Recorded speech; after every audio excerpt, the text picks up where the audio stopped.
receiver duo. They signed Jamar Chase to the largest wide receiver contract in NFL history and gave T. Higgins a 4-year deal worth $115 million. But then last Friday, they locked up their rookie first-rounder by giving Shamar Stewart a fully guaranteed 4-year contract worth nearly $19 million after the contract disputes going on there. But as of today, there's still no deal for last year's sack leader, Trey Hendrickson. He continues to hold out of camp as he seeks an extension. So for more on what's going on with the Bengals, we welcome in Jeremy Fowler, who's live at Bengals camp. Jeremy, the first padded practice for Cincinnati. What's the energy and atmosphere been like there?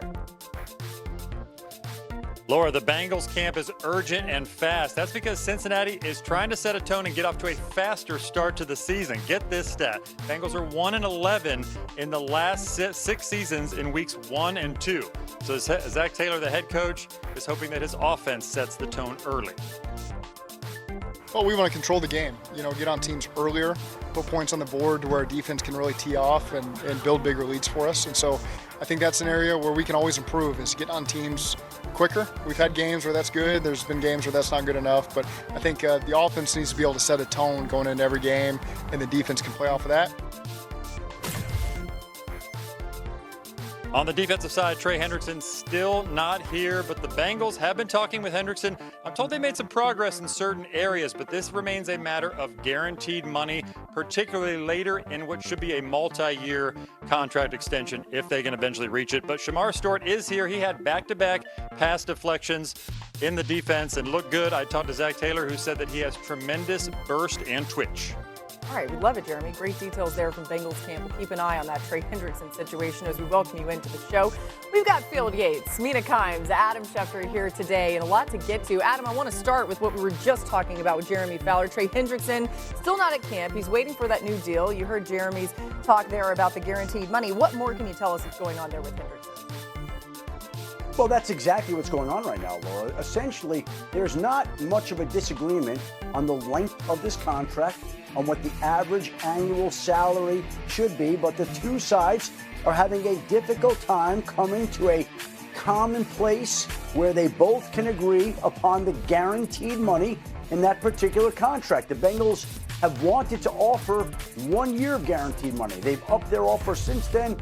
They're a little bit closer, but still not where Trey Hendrickson would want to be, especially considering that when we look at the other top pass rushers that have gotten deals done this offseason, from Max Crosby to Myles Garrett to TJ Watt, those deals included 3 years of guaranteed money. And right now, Trey Hendrickson is not going to take less than what he has set in his mind. So the two sides are trying to figure out if they can find a solution to get Hendrickson back into camp. But the guaranteed money is the roadblock and the stumbling block between the Bengals and Trey Hendrickson finding enough common ground to get a deal done. And Adam, as you've told us, Trey Hendrickson has no problem sitting out, so something to monitor. Mina, you heard Zach Taylor. He wants to start the season fast, of course, right? How much pressure does this Bengals defense face early in the season if they don't have Hendrickson? Yeah, I don't need to tell viewers for the 100th time how important Trey Hendrickson was to the pass rush last year, how he really was the Bengals' entire pass rush last season, how raw their first-round draft pick Shamar Stewart is. Even though he's on the field now, I don't think there's any expectation he's going to be anywhere close to what Hendrickson did early on in the season. But for me, what I'm starting to get nervous about is the start, as you talked about. So week 1, the Browns, a little bit less worried about that offense. But I'm looking at weeks 2 and 3, the Jaguars and the Vikings, and I'm thinking about Brian Thomas Jr. and Justin Jefferson, along with Travis Hunter, by the way. We'll see what they get out of him. But I do not feel confident in the Bengals secondary when it comes to defending those two players. Their best chance of limiting those two receivers is a pass rush.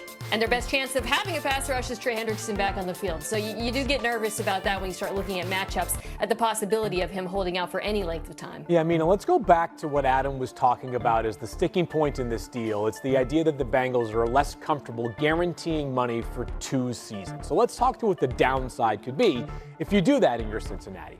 Maybe Trey Hendrickson hits a wall, falls off a cliff as a player this year, and you're overpaying him in the 2026 season. Let's talk about the downside about not having Trey Hendrickson on your team this year. You've got no chance. You talk about some of those matchups they faced early in the season against the likes of the Vikings and the Jaguars, and even week 4 against perhaps the best offensive line in the NFL, or near the top with the Denver Broncos. Think about playing meaningful football games in January against the likes of Patrick Mahomes and Lamar Jackson and Josh Allen. Last year, if there were any team meetings between the offense and the defense in Cincinnati, Trey Hendrickson might have been the only defensive player that any of the offensive players could look in the eyes and say, you are pulling your weight, because the rest of the defense was not. So I understand these things are complicated. Saying otherwise, I think, would be disingenuous. But if ever there was a time for the Bengals to back off precedent a little bit and ignore the age a little bit, it's right now. The guy's been the most productive pass rusher over the past 2 seasons of the NFL. We have some hope for Shamar Stewart. But this roster, outside of Trey Hendrickson rushing the passer, leaves much to be desired. He is the fulcrum for this defensive front 7. You mentioned starting fast and some of their opponents. Phil, the Bengals have 7 games versus teams that ranked top 10 in points per game last season. So they need their defense to be better. They need Trey Hendrickson there. All right, new on NFL Live, some news coming out of Denver. Adam, what more can you tell us?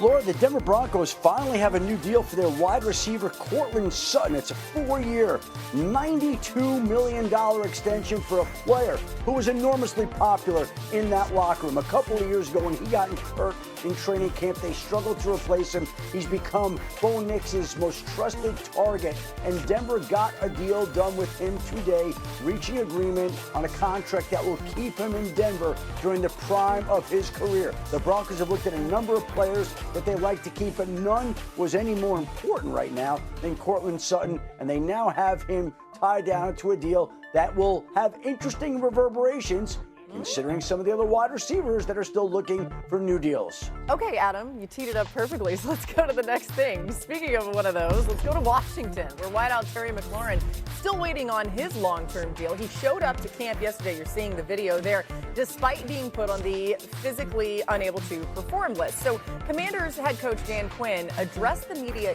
yesterday about Terry McLaurin. Terry McLaurin has reported, and we're very happy about that. He'll start the training camp on PUP for his ankle. So on the business side, AP and the guys are still working hard with Terry and his rep on the business side of things. Terry's always a serious competitor, but a pro's pro in a lot of respects, Dave, that he's just handles things in such a right way. I wanted to, really, I was checking in with the man, the other side of things are there, but to make sure in the midst of all that, just, the joy of here, teammates, togetherness, and he's built a lot, with the teammates here. Well said by Dan Quinn. By the way, Jaden Daniels' connection with Terry McLaurin was real. Let me show you some of the numbers. He threw 12 touchdowns to him compared to just 1 interception, averaged 9.1 yards.